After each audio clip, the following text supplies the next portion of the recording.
Hey y'all, welcome back for another flipped video. Today we're going to be looking at Africa in the Middle East. After World War II, many countries in Africa and the Middle East struggled for independence from European rule.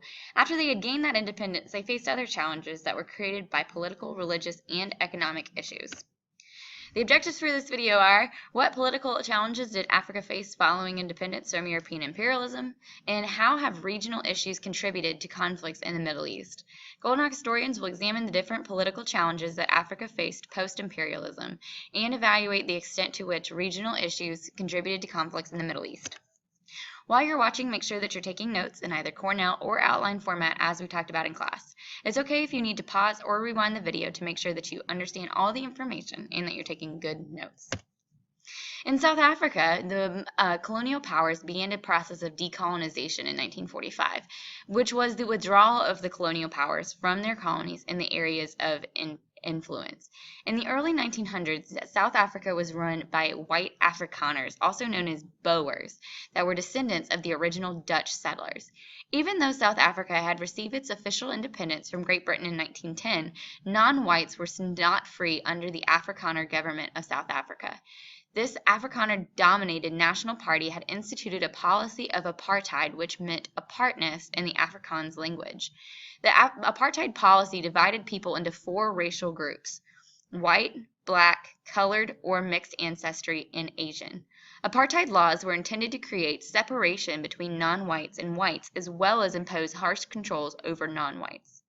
Blacks, who made up 75% of the population, were denied South African citizenship and were restricted to certain occupations with little pay.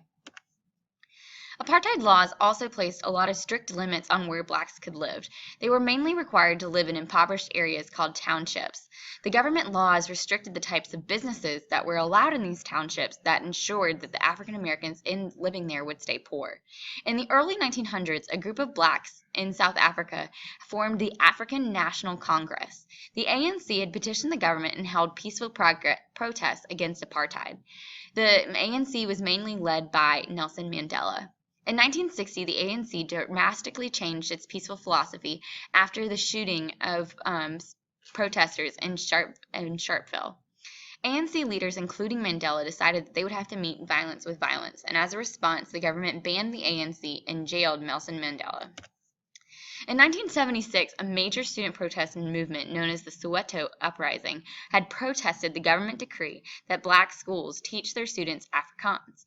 When police killed a protesting student, the peaceful march developed into a revolt, and over 600 people were killed. After the uprising, violence erupted in lots of the black townships that attracted a lot of international attention from the international community.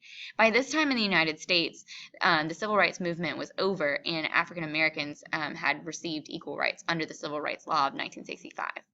The international community imposed trade sanctions or restrictions on South Africa to attempt to force the nation to abandon apartheid. Finally, under 1990, under President F.W. de Klerk, South Africa legalized the ANC and began negotiations to enact a new constitution that would end apartheid. De Klerk released Mandela from prison and held South Africa's first democratic elections, and Nelson Mandela became the first black president of the democratic South Africa. De Klerk and Mandela would go on to win the Pulitzer Peace Prize for their efforts. The creation of Israel had been a long process. Since the late 1800s, the Jewish nationalist movement known as Zionism had been growing, and Jews had been calling for an independent state in their ancient homeland near Jerusalem. In 1947, Britain announced that it was giving up control of Palestine to the United Nations. The United Nations proposed to divide Palestine into a Jewish state and an Arab state, with Jerusalem under international control. The Jewish leaders accepted the proposal, but Arab leaders rejected it, fearing that in this area they would be discriminated against and the power would be taken away from them.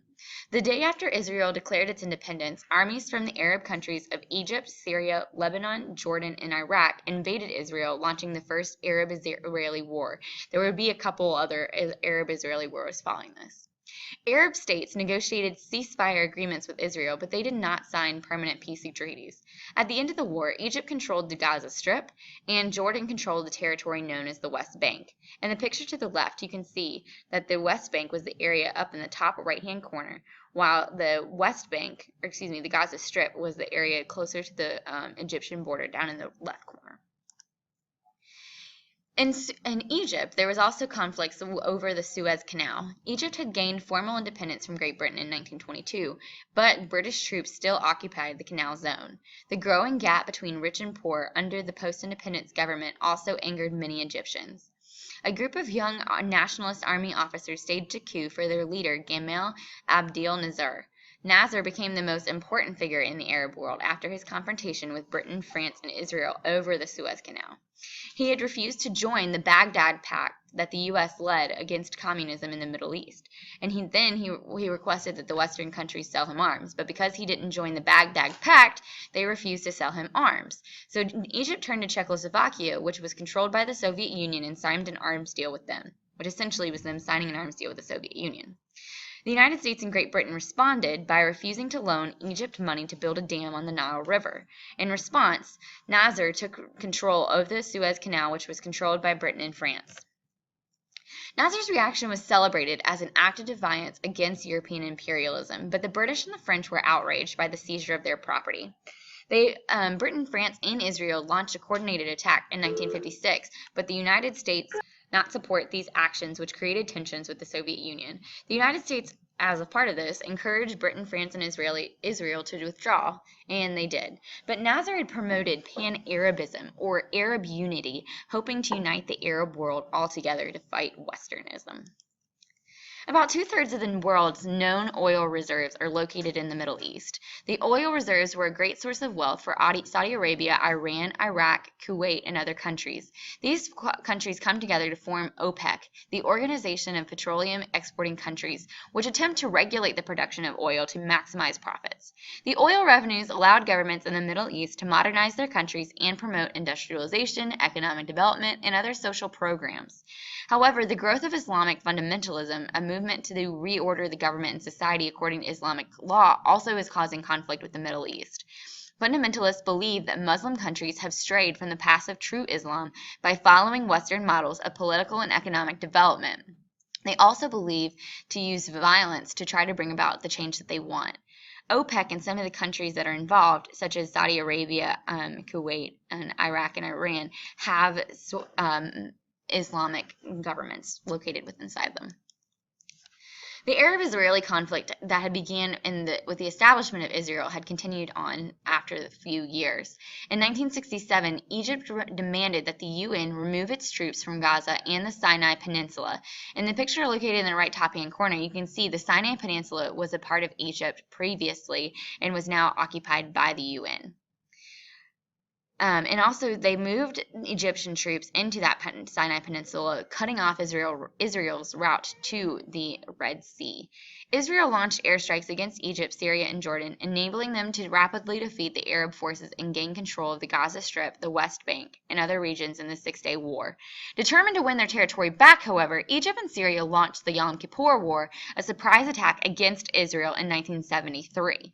Israel's government asked for military support from the United States, and with the United States' help, was able to push back the Egyptian and Syrian armies. Arab members of OPEC declared an oil embargo against the United States or refused to sell oil to countries supporting Israel. This caused a major economic crisis in the United States. In 1977, Egyptian President Anwar Sadat declared peace with Israel. Sadat and the Israeli Prime Minister met at Camp David with President Jimmy Carter in the United States to formulate the Camp David Accords. The Camp David Accords recognized Israel as an independent nation and returned the Sinai Peninsula to Egypt. Palestinian Arabs continued their struggle for nationhood. Under the agreement made in 1947, there were supposed to be two states in Palestine, a Jewish state and an Arab state. Palestinian nationalism was strong in 1964, and the Palestinian Liberation Organization, otherwise known as PLO, formed with a pledge to destroy Israel and replace it with a Palestinian state. The PLO launched a campaign of guerrilla attacks against Israel, first from Jordan and then from Lebanon. A militant group, Hamas, from Lebanon launched suicide bombings in Israel in response to strong military responses from Israel. Other Middle Eastern conflicts were the Iranian Revolution and the Persian Gulf War.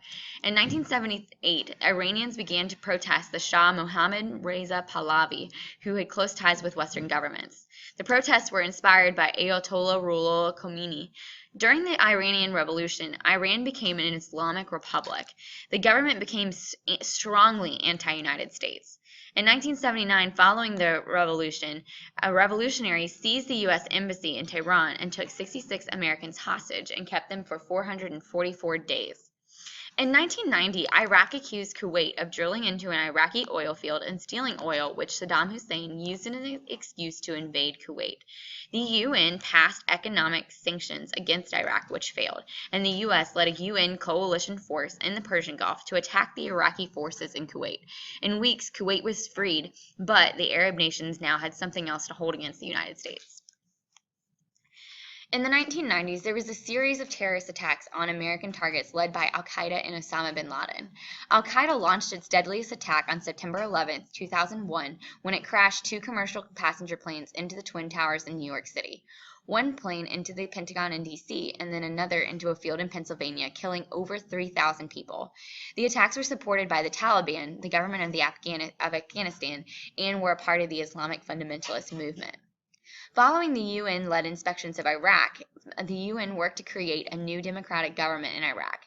And in 2005, Iraqis voted in the country's first multi-party election in 50 years. In 2011, Arab nations erupted in protest against the Arab dictatorships and sought to create more democracies that were inspired by the involvement of the United States in the Middle East in the early 2000s. There were calls for greater social justice, but mostly these efforts were a failure. Now that we're done, make sure that you read back over your notes and you have all the necessary vocabulary. Thanks for joining me for this video, and I'll see you in class.